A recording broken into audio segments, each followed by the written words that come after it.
Hello दोस्तों, Rana classes में आपका स्वागत है। तो बड़ी खबर क्या है कि बिहार में 740 पदों पर होगी स्थायी बहाली। क्या है? साइबर क्राइम को रोकने और सोशल मीडिया पर निगरानी रखने के लिए राज्य के सभी जिलों में गठित cyber crime and social media unit CCSMU के लिए स्थायी बहाली होने जा रही है। आर्थिक अपराध इकाई ने 740 पदों के लिए प्रस्ताव तैयार कर लिया है। जल्दी ही विज्ञापन जारी होगा। वर्तमान में काम कर रही CCSMU में संविदा अथवा पुलिस की विभिन्न इकाई और जिला बल से प्रतिनियुक्त की गई है। साइबर एवं सोशल मीडिया से जुड़े अपराध को कंट्रोल करने और मामलों की जांच के लिए राज्य भर में 74 CCSMU की स्थापना की जा रही है। सरकार के निर्णय के अनुसार 20 थाने वाले जिलों में एक, 40 थाने वाले जिलों में दो और 40 से 60 थाने वाले जिलों में तीन यूनिट स्थापित करने का लक्ष्य है। प्रत्येक यूनिट में एक इंस्पेक्टर, एक प्रोग्रामर और 3 दारोगा, 3 डाटा सहायक और 2 सिपाहियों के स्थायी नियुक्ति की प्रक्रिया शुरू कर दी गई है। सरकार ने 15 मई 18 को हुई कैबिनेट की 74 पुलिस निरीक्षक, 74 प्रोग्रामर, 222 SI, 222 सिपाही डाटा सहायक एवं 148 सिपाही समेत कुल 740 पदों की सृजन की मंजूरी दी थी। अंतिम चरण में है बहाली तैयारी। ADGP गंगवार ने कहा है, साइबर क्राइम एवं सोशल मीडिया यूनिट की स्थापना को लेकर निगरानी नियंत्रण का पूरा जिम्मा आर्थिक अपराध इकाई पर है। पहली बार इन पदों पर सीधी बहाली। सूत्रों से मिली जानकारी के अनुसार CCMU में होने वाली नियुक्ति कैडर पोस्ट होगा। इंस्पेक्टर से लेकर सिपाही तक IT के एक्सपर्ट होंगे। योग्यता का निर्धारण इसी को ध्यान में रखकर किया जा रहा है। ADGP EOU जितेंद्र सिंह गंगवार का कहना, 74 यूनिटों में बहाली की प्रक्रिया तेज़ी से काम कर रहे हैं, सभी चीज़ें लास्ट स्टेज पर है। तो मतलब साफ है कि आपको ये नई बहाली है जो कि साइबर क्राइम एंड जो सोशल मीडिया आएगा। इसमें IT एक्सपर्ट होने का मतलब कंप्यूटर की योग्यता या IT की रहेगी। तो कहीं ना कहीं ये नई बहाली की संभावना दिख रही है। और ये 740 पदों पर कौन कौन सा पद है तो आप देख रहे हैं। 74 जो कि पुलिस निरीक्षक है, 74 प्रोग्रामर है, 222 SI है और 222 सिपाही मतलब डाटा सहायक एवं 148 सिपाही, कुल 740 पद हैं। और ये विज्ञापन आपको अगर अच्छा रहा तो आपको जुलाई या अगस्त में है जो कि आपको ये विज्ञापन आ सकता है और इसका आप लाभ उठा सकते हैं। और ये नए सिरे से बहाली होगी। और इसके संबंध में और कोई अपडेट आएगा तो मैं आपको बताऊंगा। ये तो हो गई। अब दरोगा को और क्या काम करना पड़ सकता है? अब दरोगा से नीचे अफसर नहीं करेंगे जांच, किस मामले में है तो इसको पढ़ते हैं। तो बिहार पुलिस की प्रमुख कड़ी सहायक अवर निरीक्षकों को शराबबंदी अभियान को लीड से मुक्त कर दिया। मद्य निषेध से जुड़े कोड का अनुसंधान भी वापस ले लिया। दरोगा से नीचे के स्तर के पदाधिकारी से तलाशी, छापेमारी, जब्त, सूची आदि का काम कराने वाले पुलिस अधिकारियों पर कार्रवाई होगी। इससे राज्य भर में 7925 से अधिक SI के काम बोझ कम होगा। वहीं दरोगा का काम बढ़ जाएगा।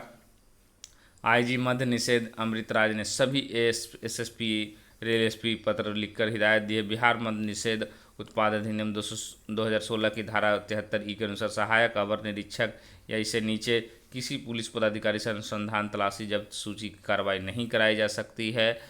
राज्य भर में सहायक पुलिस अवर निरीक्षक से मद्य निषेध से जुड़े कांड अनुसंधान वापस लेने के निर्देश तथा जो कि तलाशी, सूची भी जब्त नहीं करेंगे।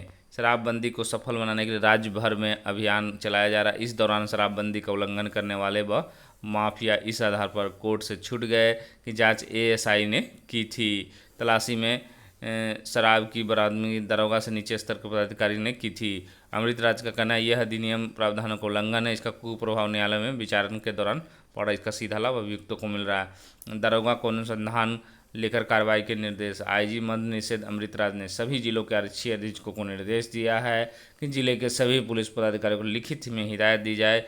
यदि जिले में मद्य निषेध कांडों का अनुसंधान जिम्मा ASI कोटि के पुलिस अधिकारी तो उसे इंस्पेक्टर या दरोगा को सौंप दे।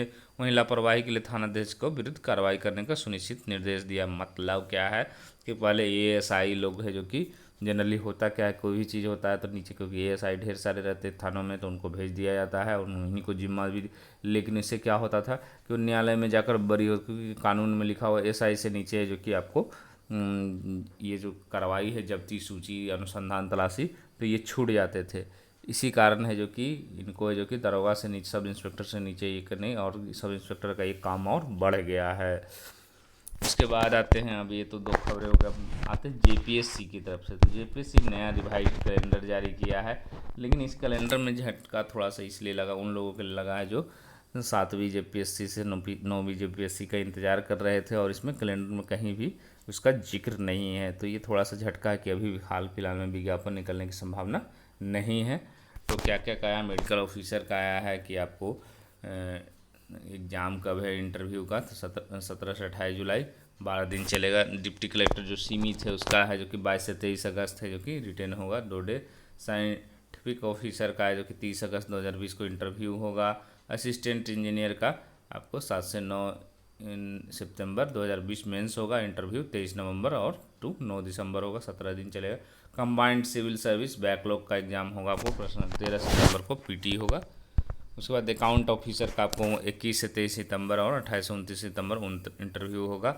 Assistant engineer civil mechanical electrical का है जो कि आपको डेट दिया हुआ 28 से 30 दिसंबर मेंस होगा और 27 से 31 दिसंबर में है जो कि आपको इंटरव्यू होगा। Assistant director sub divisional agriculture officer ये 12-16 अक्टूबर 2020 और 20 से 14 दिसंबर इंटरव्यू होगा। असिस्टेंट पब्लिक प्रोसिक्यूटर 2018 7 से 13 सितंबर 2020 इंटरव्यू होगा।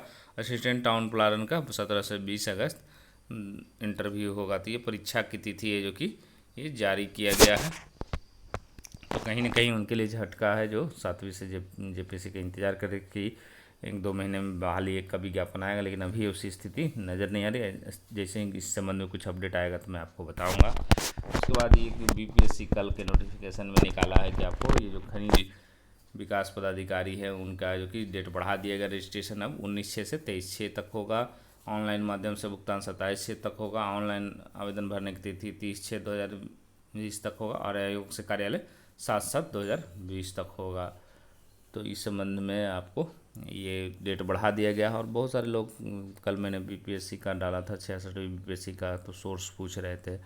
तो आप लोगों को जब पेपर का कटिंग दिखाता हूँ तो कहते हैं कि पेपर वाले गलत हैं। जब कोई सोर्स कहीं से सोशल मीडिया या कहीं से पता चलता मैं आप लोगों को तो सोर्स मांगते हैं। तो थोड़ा सा तो क्योंकि कोई भी 100% सही न्यूज़ नहीं दे सकता, लेकिन जो लगता है कि ये आदमी सही कह रहा है या ये चीज़ें सही है तो मैं आप लोगों को बता देता हूँ। और कितनी सच्चाई है ये तो आगे पता चलती है कि होगी कि नहीं होगी, विज्ञापन आएगी या इस सीटों की संख्या क्या सही है। तो सोर्स मुझे जो पता चलता है वो मैं आप लोगों को शेयर कर देता हूँ। तो इसी के साथ धन्यवाद।